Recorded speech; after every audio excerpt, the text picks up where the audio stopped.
Assalamualaikum warahmatullahi wabarakatuh. Nama saya Altaf Zaban Ismail dengan NPM 2417053003. Di sini saya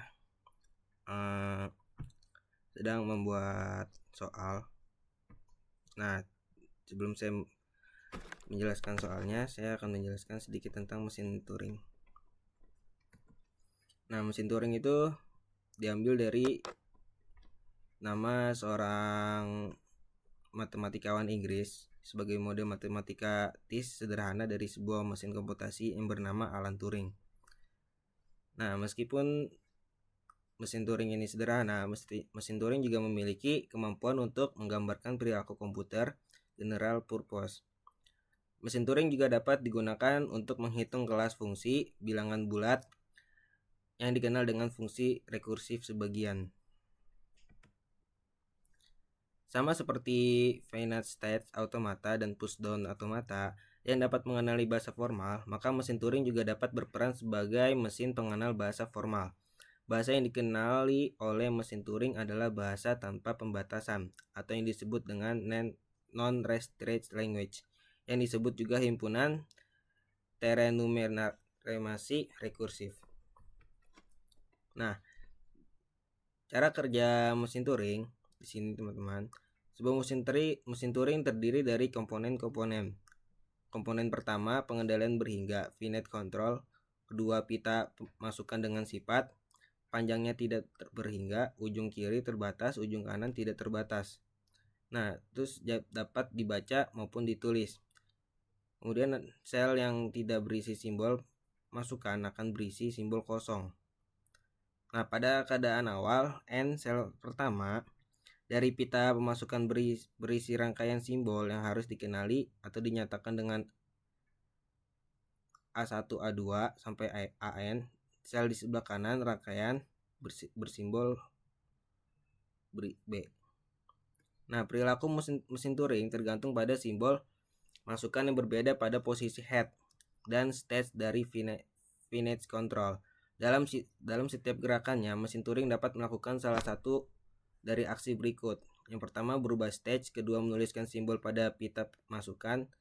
Aksi penulisan ini mengubah simbol yang sebelumnya berada pada sel tersebut. Ketiga, menggerakkan head dari ke kiri dan ke kanan. Nah, di sini saya akan menjelaskan perbedaan mesin Turing FSA dan PDA. Dari segi pita masukan, FSH hanya dapat dibaca, sedangkan PDA hanya dapat dibaca, dan mesin Turing dapat dibaca dan ditulis. Perbedaan di dalam head, FSH dan PDA hanya dapat digerakkan ke kanan. Dan kalau mesin Turing itu dapat digerakkan dari kiri maupun ke kanan. Dari segi memori, FSA dan DFA hanya pada stage dan dibantu stack. Sedangkan mesin Turing, pita masukan juga berfungsi sebagai tempat penyimpanan yang tidak dibatasi pengaksesannya. Nah, di sini konfigurasi mesin Turing itu dinyatakan dalam 7 tupel, yang dimana key itu disebut himpunan stage, ini disebut himpunan simbol. Kemudian ada himpunan simbol pita yang ditulis atau dibaca ke dalam pita. Terus fungsi transisi, state awal, himpunan state akhir, simbol kosong blank, bagian dari pada pita yang belum ditulisi dianggap berisi simbol B. Nah, di sini ada contoh mesin Turing dan saya juga mengambil referensi dari PDF lain. Di sini masih sama penjelasannya, berisi tentang sejarah-sejarah dulu.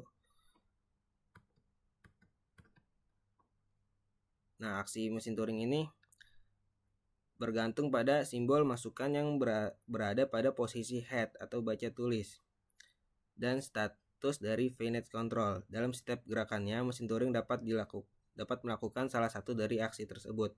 Yang pertama, berubah statusnya. Kedua, menulis simbol pada pita masukan.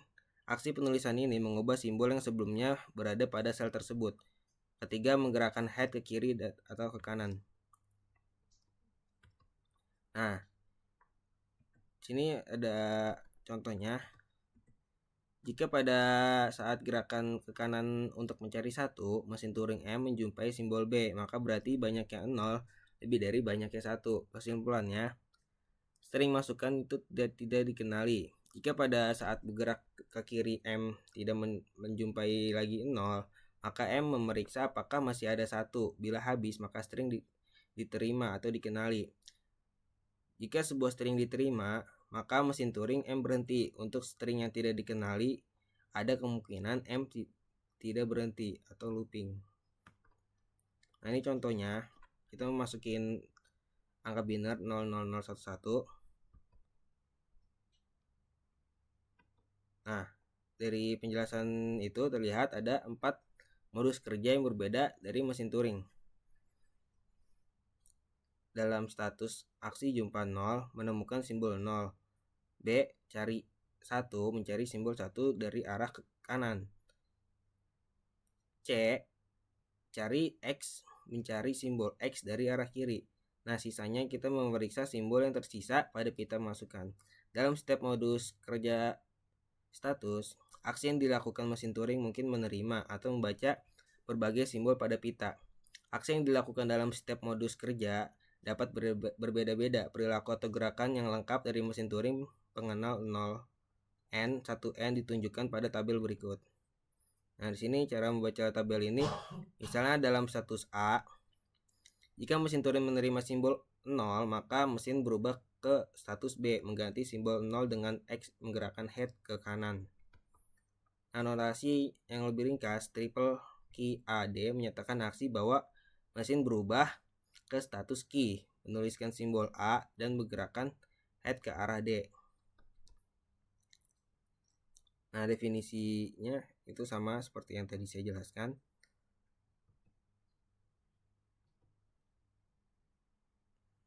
Ini masih sama yang tadi. Nah, ini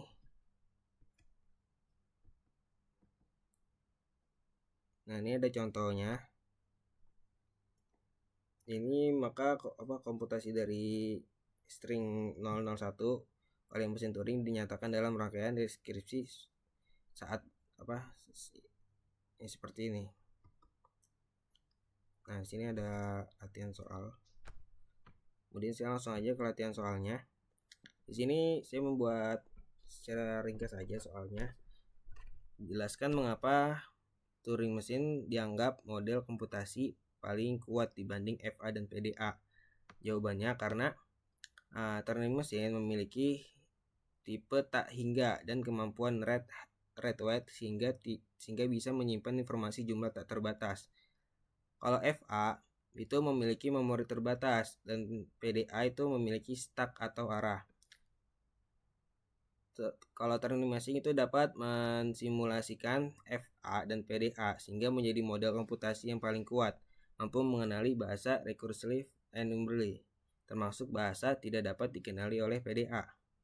Soal yang kedua, apa yang dimaksud dengan accepting, rejecting, dan non-halting pada mesin Turing? Accepting itu Turing mesin masuk ke stage final, accept dan berhenti.